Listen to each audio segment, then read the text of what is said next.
नमस्कार, मी डॉक्टर हिरालाल पवार। आज आपण जाणून घेऊयात की हार्ट अटॅक आल्यानंतरून काय केलं पाहिजे। सगळ्यात महत्त्वाचं, आपल्याला जी लक्षणं जाणवत आहे ती हृदयविकाराची लक्षणं आहेत किंवा नाही याची आपल्याला माहिती पाहिजे।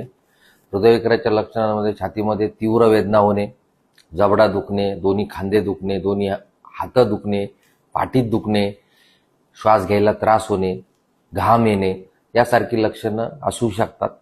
जर ही लक्षणं असतील तर हृदयविकाराची शक्यता असू शकते। अशा वेळेस घाबरून न जाता आपल्याला आपली जी ॲक्टिव्हिटी आहे ती स्लो करणे आणि आपण एका जागी बसून राहू शकतो।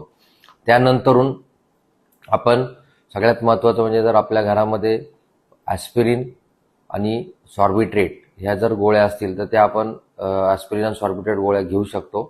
त्यानंतरून आपण इमर्जन्सी आपल्या घरात जर कोणी अजून व्यक्ती असतील तर त्यांच्यासोबत आपण तात्काळ हॉस्पिटलमध्ये जाऊन एक ECG करून घेणं अत्यंत गरजेचं आहे।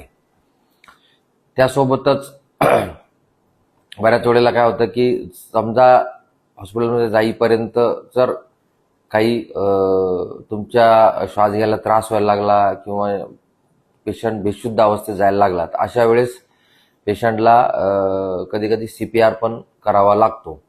तर त्याची सुद्धा माहिती असणं अत्यंत आवश्यक आहे। आणि सगळ्यात महत्त्वाचं की जितक्या लवकर आपण जवळच्या दवाखान्यात पोहोचू, कारण दवाखान्यात पोहोचल्यानंतरून हॉस्पिटलमध्ये गेल्यानंतरून सगळ्यात महत्त्वाचं म्हणजे त्या ठिकाणी CPR आणि इलेक्ट्रिक डिफिब्रिलेटर ह्या गोष्टी अवेलेबल असतात, ज्या की हृदयविकाराच्या पेशंटला मदत करू शकतात। धन्यवाद।